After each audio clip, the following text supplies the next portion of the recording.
Hi, welcome to ASP army YouTube channel. இன்னைக்கு நம்ம எதை பத்தி பேச போறோம்? திமுக ஆட்சியின் அராஜக செயல்கள். அராஜக செயலுக்கு பேர் போன கட்சியே திமுக தான். ஏன் இப்படி சொல்றேன்னு பார்க்காதீங்க, ஒன்னொன்னா சொல்றேன், மெதுவா கேளுங்க. இது எனக்கும் தெரியும், ஊருக்கும் தெரியும், இந்த உலகத்துக்கே தெரியும். அதுல என்னென்ன முக்கியமான விஷயங்களை அதை மட்டும் நம்ம பார்ப்போம். இவங்க ஆட்சிக்கு வந்து அடுத்த நாளே செஞ்ச அராஜகம் தான் இது அம்மா உணவகம். இது எத்தனை பேர் பசியை தீர்த்திருக்கோம், எத்தனை பேர் வாழ்க்கையை நடத்திட்டு இருக்கு இந்த அம்மா உணவகம். அதை எப்படி அடிச்சு நொறுக்குறாங்கன்னு பாருங்க.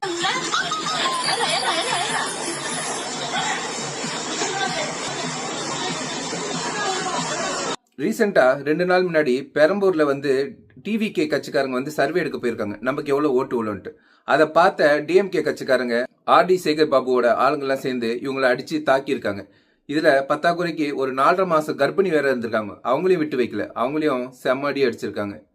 இதுக்கு ஒரு நாள் முன்னாடி சிவகங்கையில ஒரு நியூஸ் சேனல் எல்லா கேண்டிடேட்ஸையும் நிக்க வச்சு அவங்களுக்கு பேசுறதுக்கு வாய்ப்பு கொடுத்திருக்காங்க. இதுல ஏடிஎம்கே டிஎம்கே எல்லாம் பேசி முடிச்ச பிறகு நாம் தமிழர் கட்சியில கார்த்திக் என்றவர் பேசியிருக்காரு.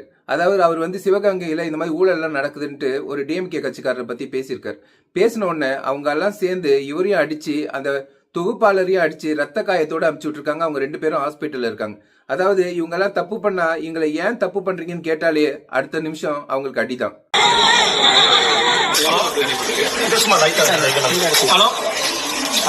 அடுத்தது சவுக்கு சங்கர். இவரை எனக்கு தெரிஞ்சு எல்லாத்துக்குமே தெரியும் உங்களுக்கு.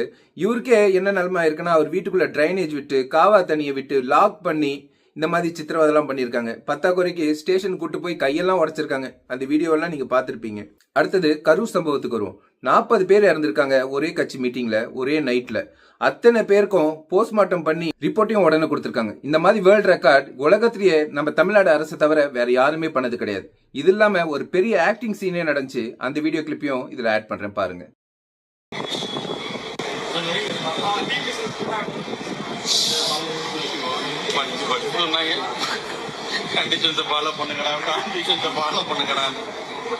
ரீசெண்டா நடந்த டிஎம்கே மாநாட்டுல 2 பேர் இறந்து போனாங்க. இது யாருக்காவது தெரியுமா? எந்த நியூஸ் அது பப்ளிஷ் பண்ணிச்சா? ஆனா இதுவே டிவிகே நடத்தின மாநாட்டுல ஒருத்தர் இருந்தாலும் அது பெரிய பப்ளிசிட்டி ஆகுது. என்ன காரணம் நினைக்கிறீங்க?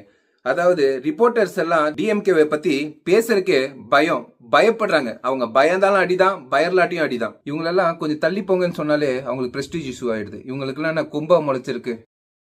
சென்னை கிரீம்ஸ் ரோட்ல சுதந்திரா நகர் பகுதியில திமுக பிரமுகர் மாணிக்கம் காரை நிறுத்தினாரு. தண்ணி லாரி வர்றதுனால காரை எடுக்கும்படி அதே பகுதியை சேர்ந்த கேப்ரியல் சொல்லியிருக்காரு. உடனே மாணிக்கத்தின் மனைவி வெற்றி செல்வி மற்றும் அவரோட குடும்பத்தினர்லாம் கேப்ரியல மரப்பலகையால கடுமையா தாக்கியிருக்காங்க.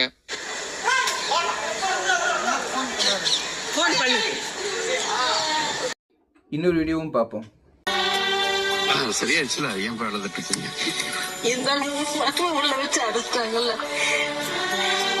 அவங்க ஏதாவது கட்சியில இருக்கனால அவங்களை மிரட்டுறாங்க. என்ன கட்சியில இருக்காங்க? அது யாரு இடம்? அவங்க கேட்ட இடத்த தரலனா அவங்க வீட்டுக்கு போறதுக்கு வழி கூட விட மாட்டோம்ட்டு ரோடையே க்ளோஸ் பண்ணிருக்காங்க. இந்த அளவுக்கு அராஜகம் பண்ணிட்டு இருக்காங்க டிஎம்கே ஆட்சியில. நானும் எல்லாரும் மதியம் புள்ளி விவரமா பேசலாம், ஆனா அது நமக்கு தேவைப்படாது. நம்மளுக்கு இப்படி பேசினாலே புரியும். ஏன்னா நான் உங்களில் ஒருவன். ரீசெண்டா ஒரு 17 வயசு பொண்ணு தூத்துக்குடி பக்கத்துல பாலியல் வன்கொடுமை பண்ணி கொலை பண்ணி போட்டாங்க. ஆனா அந்த நியூஸ் ஹைலைட்டா வரல.